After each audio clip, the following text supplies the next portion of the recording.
It was many years ago, but I clearly remember this period of my life when I would cram cakes and cookies and muffins and donuts down my throat and then go try to throw it up. I don't know if that was an addiction, so let's call it a craving. Not a pretty picture. And I don't tell this story very often. I don't even know how many of my kids know about it. But I am going to share it with you because I hope I can help just maybe one person with this problem. But I can't do it unless I share my story. It started in high school. It started with a craving for all things sweet. Actually, all things food. I started to gain weight, not a lot, not hugely noticeable. I remember the photo of Me in journalism class. My cheeks started to puff out like a chipmunk. the next year. I went off to college. When my dorm had some kind of a food event, I volunteered. Can I be on the cleanup committee? I would help clean up those plates and take them to the kitchen, and I would scavenge the food that So people gross. didn't eat. I couldn't help myself. I just craved extra food, and then I had access to taking care of the leftovers. Guess where they went? Nobody else liked to be on the cleanup committee anyway, so I was happy to volunteer. It's embarrassing, but true. Of course, I was gaining weight, but there were a lot of miles to cover between my classes at BYU. So I pretty much walked a lot of it off, and not many people said much about the poundage I was starting to carry. My third year of college turned out to be a year abroad. I went to England to study at an art college. It was wonderful. By the way, it was the same college that David Hockney graduated from the year before. I stayed with a family that was part of my congregation, and they were very, very nice to me. I really didn't pack the food down so much because what should I say? The English cuisine in that area was not the most desirable. There were a lot of potatoes and vegetables that looked more like mush by the time they got to the plate. Nevertheless, I made up for that with fish and chips. Oh, they were so good. It was cold, and for a girl from California, part of England was very cold and damp. I would finish my school day and rush out to the fish and chip shop. I would order fish and chips. The chips were so fat and juicy. They would roll them up in newspaper, and I would walk home with this warm thing caressing me and with the anticipation of biting into those wonderful chips that had been embellished with malt vinegar. That's the way I like them. The flat where I lived was in a long row of stone-built homes that were constructed during the Industrial Revolution.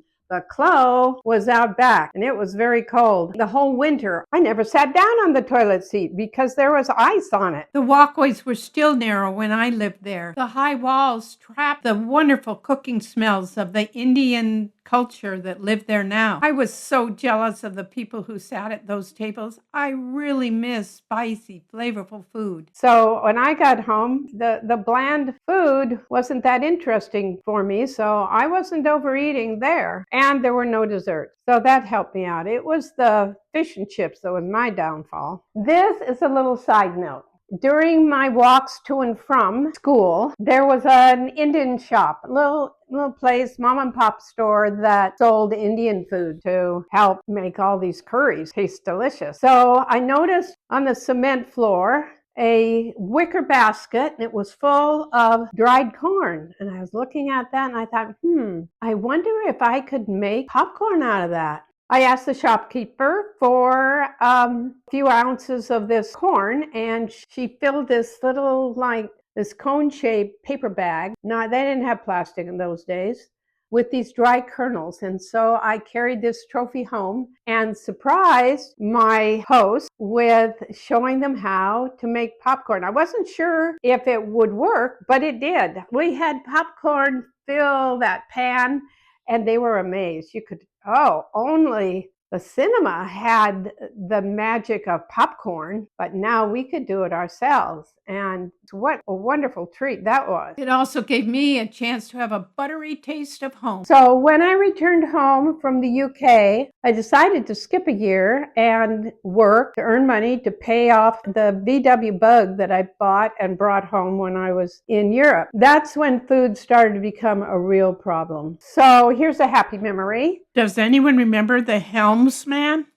The helmsman who would blow his little whistle to let you know that he was coming down the street. There were 300 of these trucks that went out to Southern California every day. Honestly, this looks like my sister and my mother and exactly like our home in Whittier, California. You'd go out to this van.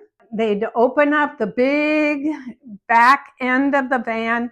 His pull-out bakery shelves were loaded with donuts and muffins and cookies and bread, of course, but ever so tempting. They were just so delicious to me. I think it was mostly Southern California. They had a giant bakery in Los Angeles. The Art Deco building is still there today and is open 5 days a week.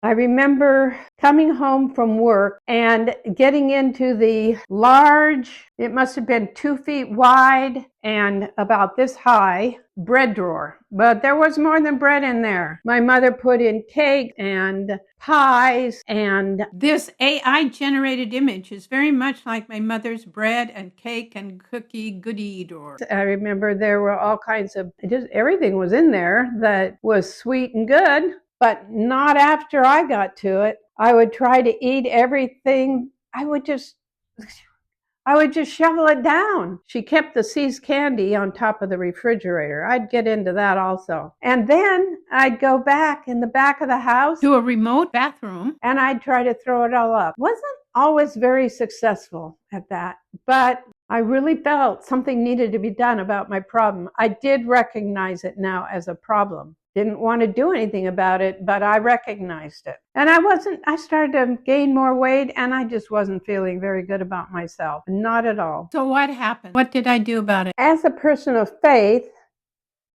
the thought that kept coming to mind was that I should pray about this problem. But the strangest thing happened. It took me a long time to do that, to ask God for help, because I didn't want to get help.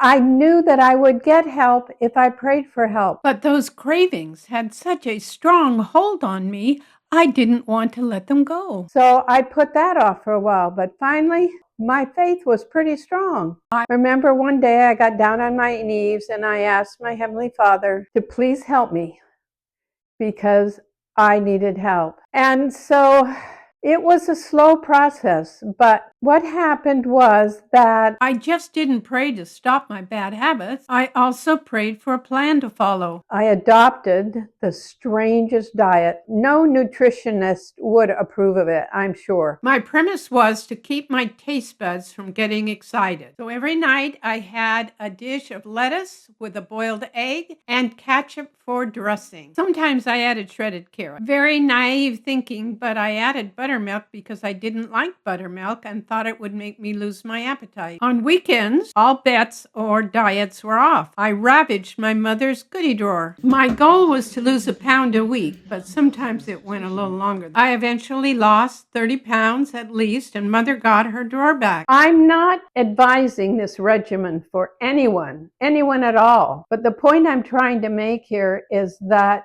I was able to overcome this problem. And I believe it was through the help of God and His direction. It wasn't a miracle. I had to work to achieve it, but there was a plan. And I followed this plan. And I'm very grateful for knowing that I can go to Heavenly Father and ask for help in anything. I might not always be granted my wishes, but I'm very grateful that this was the occasion that I was able to overcome a big problem that I needed help with. So I'm saying live happy and eat healthy.